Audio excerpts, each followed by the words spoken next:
Thank you. ఒక్కొక్కసారి మాట్లాడాలంటే మాటలు రావు, ఏం మాట్లాడాలో తెలియదు. కానీ ఒక్కొక్కసారి చాలా ఉంటుంది, ఏది ముందు చెప్పాలి అప్పుడు కూడా మాటలు రావు. కానీ ఒక్కొక్కసారి you come across a divine moment.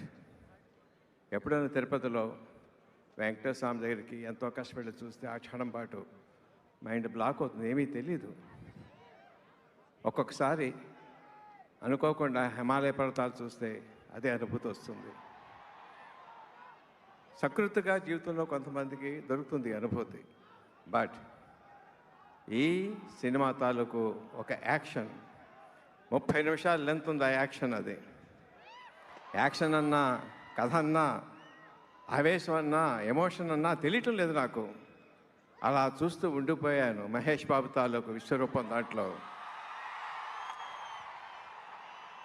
ఒక క్షణం కాదు, 2 క్షణాలు కాదు. అదా డబ్బింగ్ లేదు, వెనకాల సీజీ లేదు, రీ రికార్డింగ్ లేదు. అయినా సరే మంత్రముగ్ధం చేసి కట్టిపడేసింది అది. నన్ను మర్చిపోలేను.